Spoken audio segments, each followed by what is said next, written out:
Baik, selamat pagi peserta didik yang terkasih. Selamat pagi, selamat siang. Sekarang kita ada kemungkinan untuk belajar pagi atau belajar siang. Kita akan masuk ke dalam materi teks surat lamaran pekerjaan. Seperti yang Bapak pernah sampaikan mungkin ya di kelas kalian mengenai garis besar pembelajaran semester, maka kita akan masuk ke teks surat lamaran pekerjaan. Kita masuk ke KD 3.1 mengidentifikasi unsur kebahasaan surat lamaran pekerjaan. Kita mulai dulu dari mendata sistematika dan isi surat lamaran pekerjaan, kemudian menyimpulkan sistematika dan unsur-unsur surat lamaran pekerjaan. Oke, kita mulai saja dari yang pertama mengenai surat lamaran pekerjaan.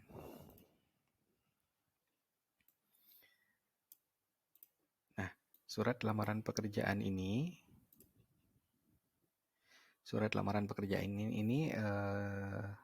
adalah surat yang dibuat oleh seorang individu, ya. Surat yang dibuat oleh seorang individu, kemudian dikirim kepada instansi tertentu dengan tujuan untuk melamar pekerjaan.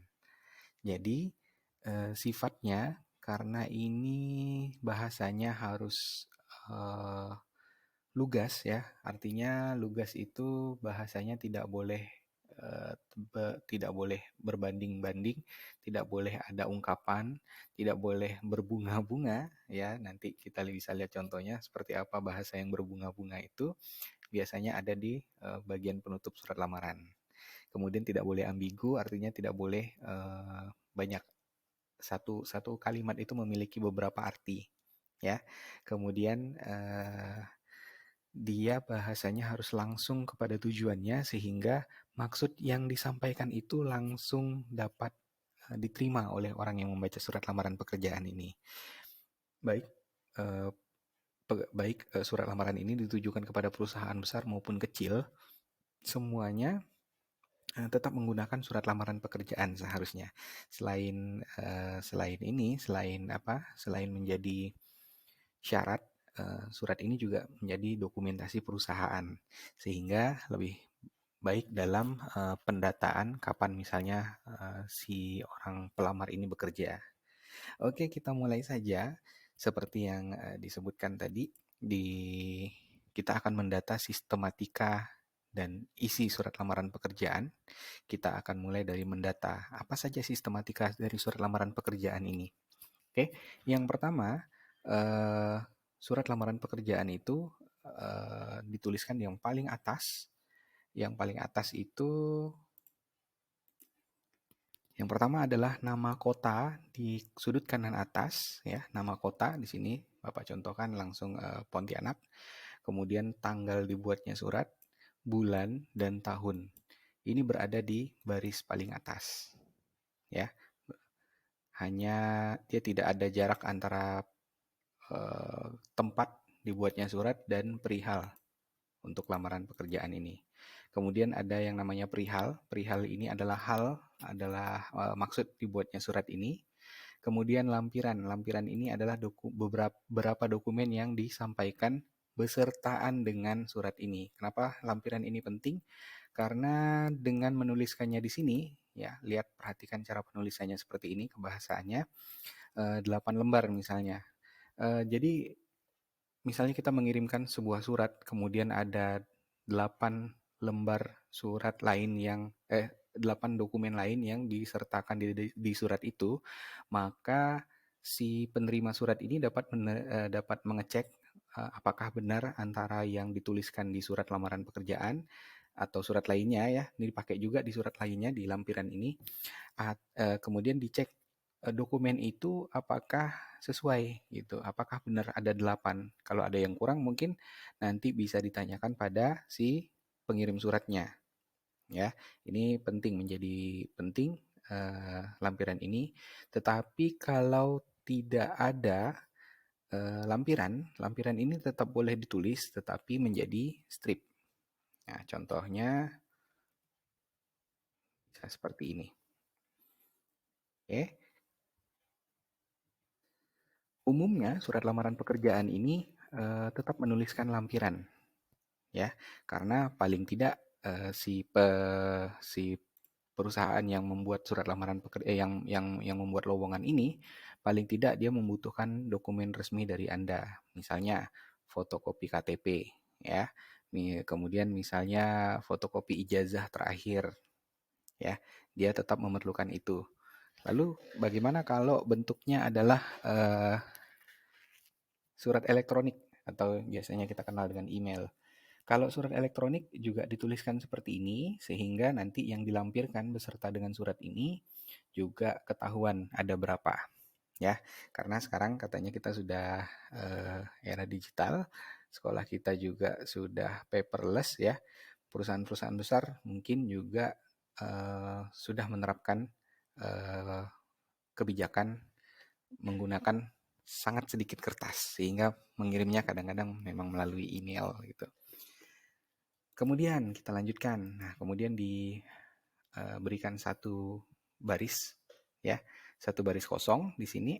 Coba diperhatikan, satu baris kosong ini karena perihal lampiran dan tanggal ini adalah disebut dengan kepala surat, ya, di bagian awal surat, sehingga untuk merubah sebuah topiknya maka biasanya diberikan satu baris, ya.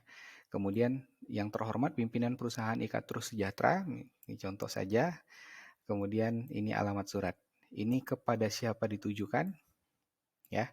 Ini eh, alamat surat ditujukan kepada siapa, ya. Nah, perhatikan di sini yang terhormat pimpinan perusahaan Ikat Terus Sejahtera. Kalau dia yang terhormat seperti ini, maka penulisannya seperti ini. Tetapi kalau kalian ingin menuliskan, Bapak berikan contoh, kalian tahu jelas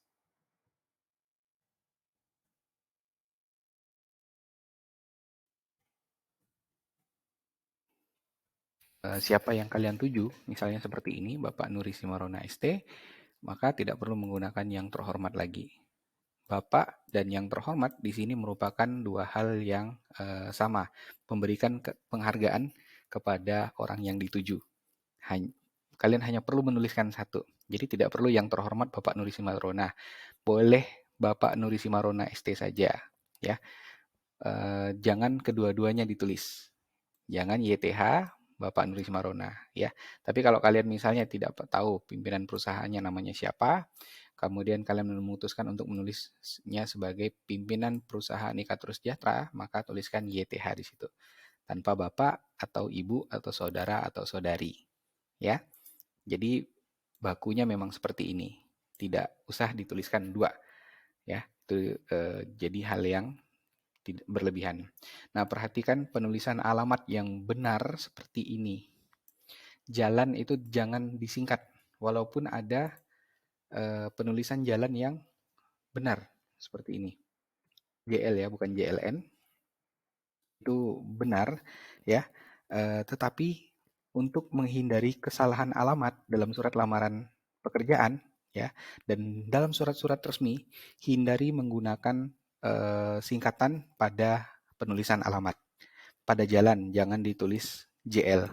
Kemudian gang jangan ditulis GG, ya. Blok jangan ditulis BL misalnya, ya, jarang juga sih. Kemudian nomor juga jangan no titik. Tuliskan selengkap-lengkapnya dari mulai jalan, gang, nomor. Ini jalur juga biasanya, ya. Ini Bapak tuliskan secara lengkap alamatnya misalnya seperti ini, ya. Dari sini bisa kita lihat jangan ada yang disingkat untuk menghindari kesalahan alamat. Itu tujuannya. Oke. Kemudian salam pembuka surat dengan hormat, koma, diberikan satu baris. Nah, selanjutnya bisa kalian baca sendiri. Ini adalah isi surat, ya, berdasarkan iklan lowongan pekerjaan yang dimuat di harian Kalbar Post. Kalbar Postnya harus dicetak miring karena nama surat kabar tertanggal 1 Oktober 2020. Perusahaan Ikat Terus Sejahtera membutuhkan 5 orang karyawan dalam bidang kesekretariatan. Sesuai dengan pekerjaan tersebut, saya yang bertanda tangan di bawah ini. Karena dia ke bawah, maka tidak diperlukan tanda baca apapun. Nah, kebanyakan orang menuliskan tanda titik dua. Sebenarnya tanda titik dua itu untuk fungsinya kalau dia berlanjut ke baris selanjutnya. Seperti ini, ya, nama titik dua. Nah, ini di satu baris. Itu fungsi titik dua. Sedangkan kalau sudah ke bawah, ya, ke baris selanjutnya, maka titik dua ini tidak diperlukan. Makanya kosong seperti ini. Dan ini semuanya dianggap sebagai satu paragraf, makanya nama, tempat, pendidikan, jurusan, alamat, nomor telepon ini dituliskan dengan huruf kecil, bukan huruf kapital. Itu tujuannya. Ini juga sama nih, mengajukan. Karena di sini masih dianggap sebagai satu kalimat. Gitu. Titiknya di sini, maka berakhirlah kalimat ini. Pemisahnya ini seperti ini. Ya, maka tidak diperlukan tanda baca titik dua di sini, dan ini dituliskan dengan huruf kecil. Nah, itu ya, ini untuk bagian pembuka surat dan isi suratnya. Oke, sebagai bahan pertimbangan berikut saya lampirkan, dan ini yang perlu diadakan kalau si perusahaan itu meminta, iklan lamarannya itu minta. Misalnya pas foto 4x6 cm sebanyak 2 lembar. Ya, fotokopi kartu tanda penduduk KTP sebanyak 1 lembar, dan seterusnya. Ini diperlukan kalau si pembuat lowongan pekerjaan ini membutuhkan. Kalau mereka tidak minta foto, pas foto tidak perlu dikirimkan dan tidak perlu dituliskan di sini. Jadi disesuaikan dengan iklannya. Ya. Kemudian ini bagian yang mempromosikan diri. Saya adalah orang yang berkeinginan untuk maju dan sanggup bekerja keras. Saya juga menguasai bahasa Inggris dan Mandarin secara aktif. Masukkan apa-apa yang mendukung lamaran kalian. Ya. Jadi misalnya kalian melamar sebagai front office, customer service di bank misalnya. Kalian tidak perlu memasukkan saya sudah pernah bekerja sebagai satpam di situ. Ya, tidak perlu. Yang berhubungan langsung. Misalnya kalau kalian melamar sebagai pegawai bank, kalian pernah menjadi misalnya kasir di minimarket apa, kalian pernah menjadi pekerja lepas di accounting perusahaan apa, itu bisa dimasukkan.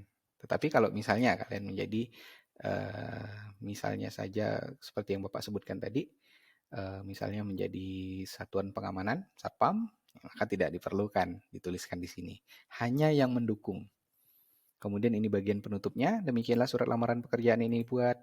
Besar harapan saya dapat diterima bekerja di perusahaan Bapak Ibu pimpin. Atas perhatian dan kesempatan yang Bapak Ibu berikan, saya mengucapkan terima kasih. Nah, ini juga diperhatikan. Bagian akhirnya, hormat saya, salam penutup, tanda tangan, kemudian nama jelas. Oke, ini untuk bagian struktur. Kita belum menggali lebih dalam lagi. Ya, demikian untuk bagian struktur ini, kita kembali ke Meet. Terima kasih semuanya.